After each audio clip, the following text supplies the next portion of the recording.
Fala, rapaziada! Sou o Mike, um dos integrantes do Republicano, e hoje eu vou falar um pouco sobre as origens do rap. Mas de onde surgiu o rap francês? De onde surgiu o rap italiano? De onde surgiu o rap japonês? Tem rap pelo mundo todo, rapaziada. E não é porque a gente não entende a letra que a gente não pode apreciar o som. Eu vou falar um pouco sobre rap francês. Então é isso, solta a vinheta. Bom, o rap francês, assim como a história do rap como um todo, teve sua origem na África. Os imigrantes africanos que vinham da África para a França, em 1980, começaram a trazer os primeiros CDs, os primeiros LPs de rap, e começaram assim chamar a atenção da galera. Então a galera começou a ouvir aquele som, começou a gostar, e assim surgiu o primeiro público de rap francês. Finalmente, em 1982, foi que rolou o primeiro festival de rap na França, o New York City Tour Paris. Esse festival contava com uma série de grandes artistas da época, grandes rappers da época. Alguns mais conhecidos, por exemplo, tem o Afrika Bambaataa, tem o Fab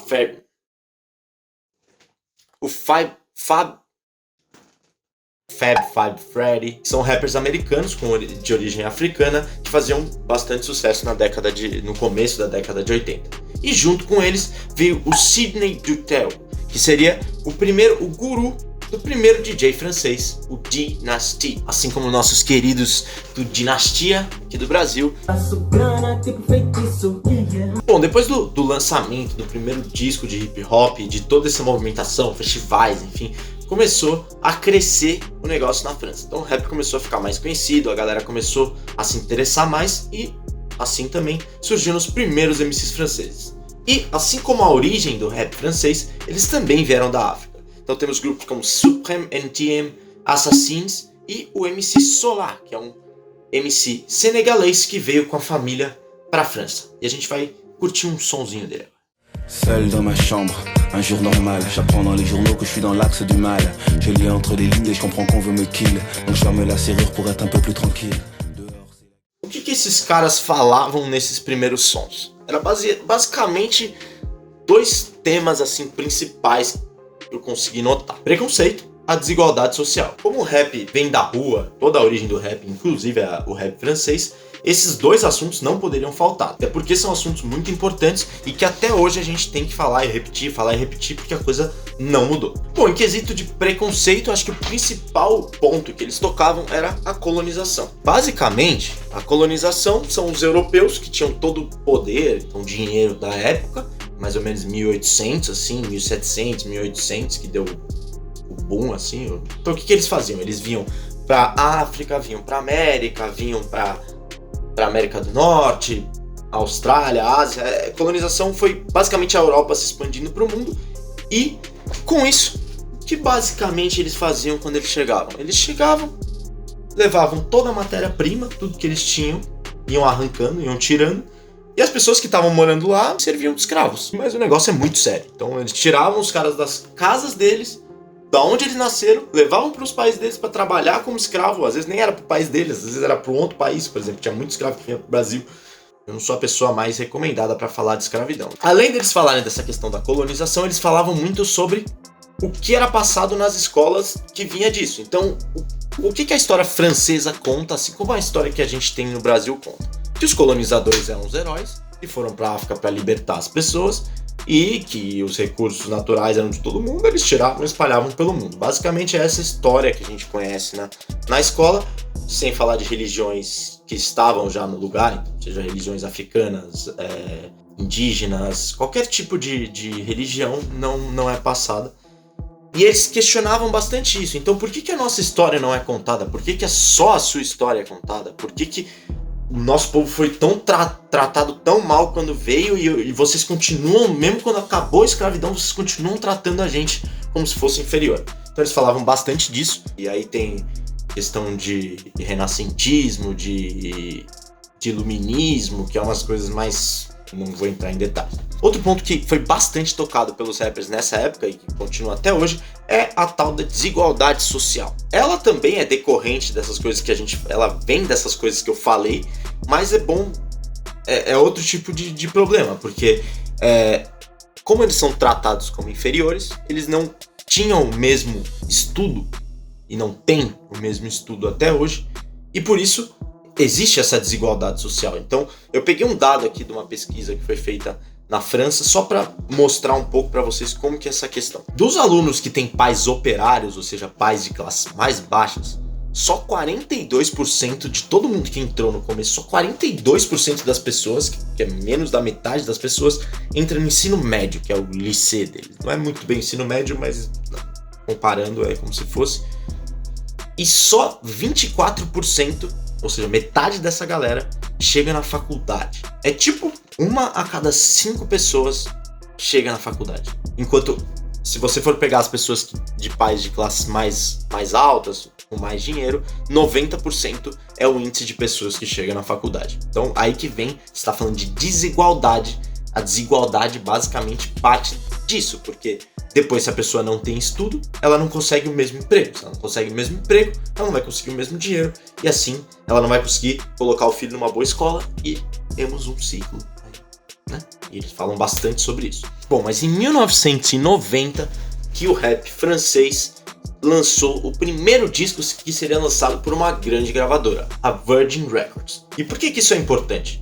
Por que as grandes gravadoras na época faziam? Eles pegavam umas músicas que tinham lugares pequenos, então, por exemplo, pegava as músicas que não tinham grande alcance, não conseguia passar CD para todo mundo, e passava para o mundo inteiro, para a França inteira. Então é muito importante para divulgar o som, para fazer o rap crescer. E em 1990 foi isso que a Virgin fez e lançou o primeiro CD que seria distribuído em massa de rap francês. O Rapatitude, que era esse CD, contava com os rappers Supreme NTM, que é um grupo que eu já falei anteriormente, mas foi o primeiro grupo que chegou a 1 milhão de cópias vendidas de CDs, então é um grupo muito relevante na França. O Dynasty, que a gente também falou, que foi o primeiro DJ francês, ele estava nesse CD, e um cantor de reggae chamado Thornton Davis. Então o rap que já era grande, já estava crescendo ali nas ruas, já estava ganhando a galera, quando veio esse CD e quando depois veio outros CDs que foram gravados por grandes gravadoras, ele começou a realmente dar o boom e explodir, e foi mais ou menos na mesma época que explodiu o rap em todos os lugares do mundo, né? As gravadoras começaram a ver que aquilo podia ser uma coisa que desse dinheiro. Mas em 1992 foi que pra mim rolou o passo mais importante do rap francês.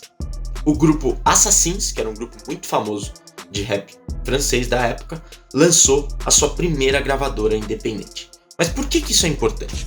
Pense o seguinte, se você vai lançar por uma grande gravadora, eles vão mandar pra todo lugar, eles vão fazer você ficar famoso, eles vão fazer tudo por você. Mas isso, claro que tem um preço, né? Você, ao mesmo tempo que você vai ser divulgado, que você vai ser vendido, você também não vai poder falar tudo que você quiser, vai ter cortes de mensagens que você vai dar, vai ter estilos que você vai ser indicado a cantar, então, né, coisas mais comerciais. E assim, a mensagem que desde o começo o rap tá trazendo até agora, não é nada legal a gente ter pessoas ceifando, ainda mais pessoas que geralmente fazem parte do que o rap fala mal, que são as grandes corporações, as grandes empresas. Lógico que não é diretamente, mas... E você conseguir lançar uma gravadora independente significa o quê? Que você vai fazer o seu som, vai lançar o seu som, vai fazer os seus CDs e lançar. Você talvez não tenha o mesmo alcance, mas você vai ter a mensagem que você quer soltar. E não vai ter corte, não vai ter nada. Vai ser simplesmente o papo que você queria dar ali, a rua, falando o que quer falar e é isso. Então essa gravadora criada pelo Assassins foi muito importante para que o rap se tornasse independente na França. Bom, desde então o rap veio só crescendo, só evoluindo.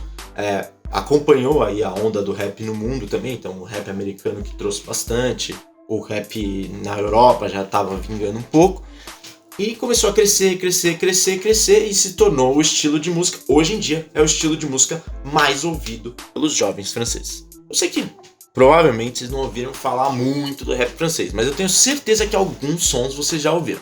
Por exemplo, eu não sei se vocês lembram do Stromae, que era aquele do Allons Dance. Então, ele fazia algumas músicas que eram rimas e que, enfim, pode ser considerado raps, e fez bastante sucesso. Hoje em dia o rap na França é simplesmente uma febre. A única coisa que eu consegui comparar com o rap francês aqui do Brasil é realmente o funk, ou talvez o sertanejo, de tamanho, assim, de galera. Talvez o pagode também, pagode. Mas é um negócio que, assim, qualquer festa que você vá, não tem outro estilo. Os caras estão ouvindo trap o tempo inteiro. Trap. Não é nem rap, é trap. Faz o seguinte, entra na lista do Spotify, top 50 da França, e me conta quantos traps você ouviu. Pelo que eu contei, mais ou menos a cada 5 músicas, 3 são traps. Então, pra vocês terem noção do tamanho que tá isso na França. Bom, galera, então é isso que eu tinha pra falar pra vocês. Contei um pouco aí da história do rap francês. É lógico que se você for pegar, tem muito mais coisa, tem muito mais curiosidade que você pode ir atrás. Então é isso, galerinha. Se vocês curtiram, dá um apoio aí pra gente. Se vocês não curtiram, critica, mano. A gente tá aqui pra melhorar e tudo que vocês falarem vai ser muito útil pra gente evoluir e no futuro tá cada vez melhor. Fechou? E não se esqueça de inscrever no canal e lançar aquele sino blém pra chegar a notificação lá pra vocês, pra quando a gente soltar o próximo vídeo. Beleza? Então valeu, galerinha. Até a próxima. Por você não coloco minha mão no fogo. Quem é sábio nesse mundo louco? Minha meta são os pretos no topo. E eu busco a arte no jogo. E apesar de tudo nós estamos bem. Senti o chamado chamando pro além. Entrar na roda você também. Dançando e cantando igual culto, amém.